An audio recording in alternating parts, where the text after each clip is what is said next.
أعوذ بالله من الشيطان الرجيم بسم الله الرحمن الرحيم اللهم صل على سيدنا مولانا محمد وعلى آل سيدنا ومولانا محمد وبارك وسلم عليه 116 اللہ رب العزت کی توفیق خاص کے ساتھ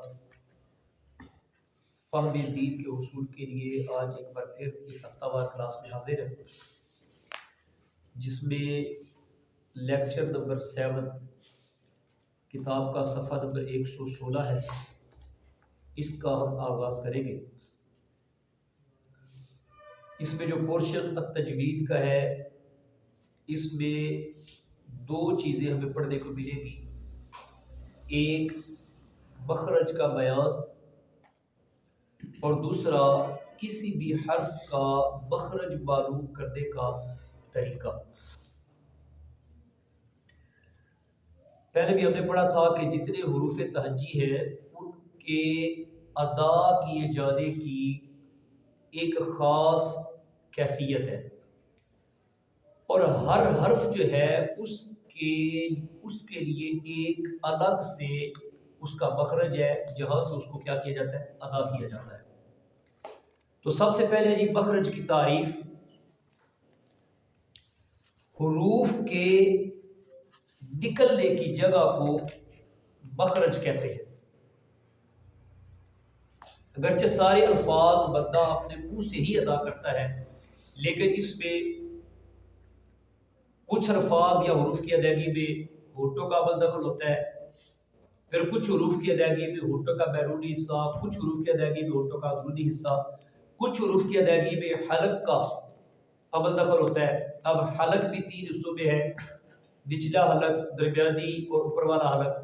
اسی طرح کچھ حروف کی ادائیگی میں زبان استعمال ہوتی ہے۔ تو جتنے حروف ہیں ان حروف کی ادائیگی کے لیے جہاں جہاں سے وہ حروف ادا ہوتے ہیں ان جگہوں کی پہچان کرنا اور ان جگہوں سے ان کو ادا کرنے کا اہتمام کرنا، یہ مخرج کی تعریف ہے، یہ مخرج کہلاتا ہے۔ کسی بھی حرف کا مخرج معلوم کرنا ہو تو پہلے اسے ساکن کریں، صفحہ نمبر 116 جی۔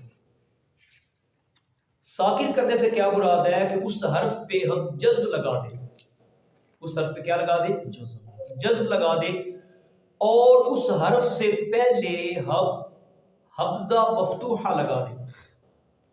حمزہ مفتوحہ سے کیا مراد ہے، الف اور اس کے اوپر زبر ہو۔ یہ بات ذہن میں رکھیں، الف پہ جب کوئی بھی حرکت نہ ہو تو وہ الف پڑھا جاتا ہے، لیکن الف پہ جب کوئی بھی حرکت آ جائے تو تجوید کی زبان میں اسے ہم الف نہیں پڑھیں گے، بلکہ صرف کیا کہیں گے، حمزہ کہیں گے۔ اگر ہم نے پہلے الف زبر اب پڑھا بھی ہے تو اب آپ کو اس کی درستگی کرنی ہے۔ الف زبر ا یا الف زیر ای نہیں ہوتا، بلکہ حمزہ زبر ا اور حمزہ زیر ای۔ الف تب پڑھا جائے گا جب بغیر حرکات کے ہوگا۔ جب الف کے اوپر کوئی بھی حرکت آ جائے، زیر زبر پیش، تو اس وقت وہ حمزہ میں بدل جائے گا۔ اب یہاں پر مخرج معلوم کرنے کا ہمیں طریقہ بتایا جا رہا ہے کہ آپ نے کسی بھی حرف کا مخرج معلوم کرنا ہو تو اس حرف کو کرنا ہے جی ساکن، یعنی اس حرف پہ آپ نے کیا لگا دینا ہے، جزم، اور اس سے پہلے الف لگا کر اس کے اوپر زبر لگا دیا، یعنی کسے کہیں گے، حمزہ مفتوحہ۔ مثال کے طور پر حمزہ با زبر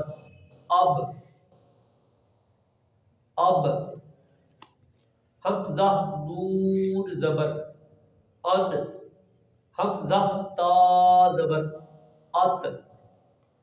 اب با جو ہے اس کا مخرج ہے ہمارے ہونٹوں کی اندرونی جگہ جو تری والی ہے، ہونٹوں کو ملائیں تو تری والی جگہ جو ہماری اندر بند ہو رہی ہے اس سے با کا حرف جو ہے وہ ادا ہوتا ہے۔ تو جب با کو ساکن کے اس کے شروع میں حمزہ مفتوحہ لگایا اب، تو اس سے کیا ہوا، با کا لفظ ادا ہوا۔ میم ہے، میم ہمارے ہونٹوں کا یہ جو بیرونی خشک حصہ ہے یہاں سے ادا ہوتی ہے، میم۔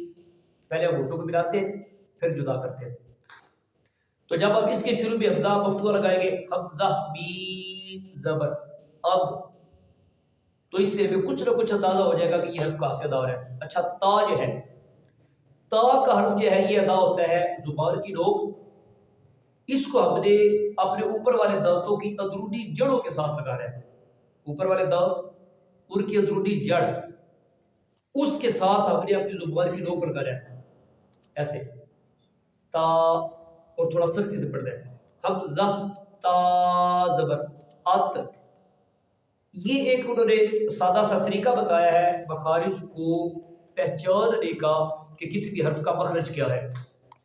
اگر آپ اس پہ تفصیل سے معلومات حاصل کرنا چاہیں تو تجوید کی مختلف کتابوں میں بھی، اور آسان رسائی کے لیے یہ ہمارے مدارس میں یہاں پر بھی شہر میں پڑھائے جا رہے ہیں مدنی قاعدہ دارالمدینہ کا، اس کے یہ جو گتے والا صفحہ ہے اس کے اوپر یہ تمام حروف ہے اور حروف کے مخارج ساتھ لکھے ہوئے ہیں۔ مثال کے طور پر با میم اور واو یہ تین حروف ہیں، یہ ہونٹوں سے ادا ہوتے ہیں۔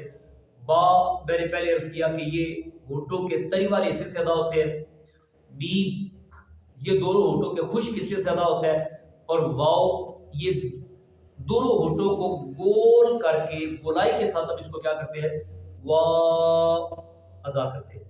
تو ہر حرف کا ایک الگ مخرج ہے۔ اگر ہم یہ سمجھیں کہ اس نشست میں ہم 10 سے 15 منٹ جو ہم تجوید کے پورشن کو دیں گے اور اس سے مکمل تجوید سیکھ لیں گے، یہ ممکن نہیں ہے۔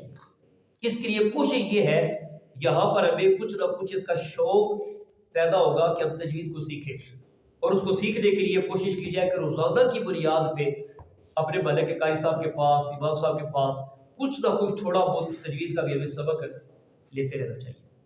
تو دو چیزیں ہم نے پڑھی کہ مخرج جہاں سے حرف کو ادا کیا جاتا ہے اسے مخرج کہتے ہیں، اور کسی بھی حرف کے مخرج کو جاننے کے لیے کیا کیا جاتا ہے، اس حرف کو ساکن کرتے ہیں، ساکن کرنے کے بعد اس حرف سے شروع میں حمزہ مفتوحہ لگا دیتے ہیں تو وہ کیا بن جاتا ہے، اس حرف کا ہمیں مخرج معلوم ہو جاتا ہے۔